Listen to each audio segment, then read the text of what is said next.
Buenos días, me llamo María Sobrido y trabajo en Bibliosaude. Hoy me gustaría hablaros de la importancia de la visibilidad de la producción científica de los investigadores y de qué herramientas han surgido en los últimos años para conseguirlo.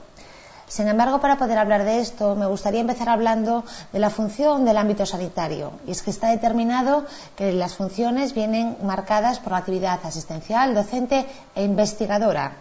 Es en este sentido, y así lo marca el expediente electrónico, en donde, si hemos accedido alguna vez, podemos ver cómo se nos valora nuestra producción científica, publicación de artículos científicos, proyectos de investigación, etc. Para poder informar o para poder determinar que un artículo científico es nuestro, es de un investigador, para ello debemos de firmar este trabajo. La firma científica es la forma en que decidimos firmar un trabajo de modo que nos identifique y nos distinga de otros. Sin embargo, el problema que existe es que los sistemas de evaluación existentes hasta ahora estaban determinados sobre todo para la evaluación individual de cada uno de nuestros artículos. Así lo marcan claramente las diferentes herramientas que existen para esta evaluación: el factor de impacto, el índice de citas, el índice de liderazgo o la inclusión de una revista en una base de datos internacional. Sin embargo, si nosotros queremos ver la producción de un investigador y realmente su potencia y su relevancia, tenemos que ir más allá de una valoración individual y poder ver una valoración global de este investigador. Solo de este modo vamos a poder conocer realmente qué líneas de investigación son las que trabaja, si tiene o no una continuidad a lo largo de su producción científica, o incluso con qué instituciones nacionales o internacionales tiene una colaboración habitual. Sin embargo, esto parece que es muy fácil. La realidad nos dice que no lo es, y es que muchas veces, cuando nosotros publicamos un artículo, nuestra autoría no siempre viene marcada de la misma manera. Esto viene determinado básicamente por tres razones. Uno, por el descuido que tienen los propios autores a lo largo de su trayectoria científica a la hora de escribir su nombre, y es que no siempre lo hacen así. Además, estarían las políticas editoriales que se llevan a cabo en ocasiones muy diferentes. Y la tercera y la más importante son los errores o las diferentes políticas que tienen las bases de datos internacionales. Esto da lugar a que el nombre de un autor aparezca identificado de diferentes maneras y a la hora de recuperar su producción científica sea muy difícil recuperar la total globalidad de esta. Hasta ahora hemos planteado el problema, pero ¿cuáles son las soluciones? Básicamente las podríamos dividir en tres apartados: la normalización, el perfil del investigador y lo que podríamos llamar el DAI. En los primeros años del 2000 surge una política en la que trata de decir que debemos de normalizar nuestra firma científica. Esto es muy sencillo. Básicamente lo que dicen es que debemos de seguir dos pautas. La primera es que debemos de firmar los artículos siempre de la misma manera. De esta manera evitaríamos el primero de los problemas que hablábamos, el descuido de los propios autores. Además, debemos adaptarnos a las reglas del juego de las editoriales y de las bases de datos. Es decir, la mayor parte de las bases de datos internacionales son anglosajonas y, por lo tanto, utilizan un solo apellido. De esta manera, teniendo en cuenta estas reglas, nos deberíamos adaptar a ello. En ese sentido, la FECIT, en el año 2007, recogiendo toda esta filosofía, elaboró un documento en donde se daban las principales recomendaciones para la normalización de la firma científica. Adaptándonos a las pautas elaboradas por la FECIT en el año 2007, el SERGAS en el año 2010 elaboró una nueva serie de recomendaciones al respecto. Está claro que la normalización de la firma científica ha sido un gran avance, pero no el único. Y es que, si bien es cierto que con ello podemos empezar a normalizar la firma científica a partir de ahora, nos tendríamos que plantear una serie de preguntas. ¿Qué pasa con todo nuestro histórico? Estamos hablando de las erratas que cometemos nosotros, pero ¿qué pasa con las erratas que cometen editoriales o bases de datos? O incluso, ¿cómo puedo hacer visible la totalidad de mi producción científica? Es por esto por lo que surge el segundo proyecto, lo que podríamos llamar el perfil del investigador. El perfil del investigador no es ni más ni menos que la elaboración de una página web en donde nosotros podamos colgar un listado de todas las publicaciones que hemos elaborado. De esta manera nos hacemos visibles ante la comunidad científica y podemos compartir estos datos. Además, sería interesante que estas páginas generasen una serie de métricas para valorar la calidad de nuestra proyección investigadora. En ese sentido, si bien es verdad que existen muchísimas páginas, a mí me gustaría resaltar básicamente dos. La primera, el Google Metrics, y la segunda, el ResearchGate. Las dos tienen una filosofía muy parecida.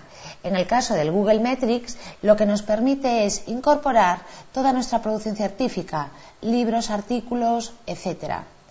Los podemos hacer de manera automática o incluso de manera manual. De esta manera tenemos una visibilidad de la globalidad de nuestra producción científica, pero además de esto nos da una serie de métricas sobre qué calidad o qué visibilidad tenemos. Básicamente se centran en el índice H y el índice I. Aunque si bien es cierto que debemos de tener en cuenta que estos índices están valorados a través de las publicaciones que están en Internet, pero no contabiliza las referencias que recibimos de los documentos en papel.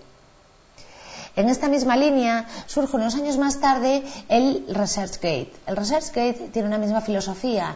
Se trata de incorporar toda nuestra producción científica y a ella le podemos añadir un breve currículum, es decir, nuestra educación, formación profesional, etc. Al colgar toda esta producción, nos hacemos más visibles, nos pueden valorar como investigadores de manera global y además hacemos que cada uno de nuestros artículos sea más visible. Y es que si estos documentos respetan los derechos de autor, podríamos colgarlos a texto completo en la red. En el caso del ResearchGate, también nos ofrece la posibilidad de un ranking, de unas métricas, lo que le llaman el ResearchGate Score, que viene determinado por una parte por el número de veces que nos ven, por el número de veces que descargan nuestros documentos y en tercer lugar por quién nos ve o no nos ve. Y es que viene determinado que unos investigadores se supone que tienen más fuerza que otra. Está claro que este segundo paso, el perfil del investigador, también ha sido un gran avance en este sentido. Sin embargo, no se han solucionado todos los problemas y es que todavía no hemos resuelto el problema del perfil o la identificación unívoca de autores. Es por esto por lo que surge lo que podríamos llamar el DAI. El Digital Author Identifier lo que trata de decir es que le vamos a poner un código, un DNI a cada uno de los autores y de esta manera sería muy identificable. Esta filosofía no es nueva ni mucho menos, sino que ya viene desde muy antiguo.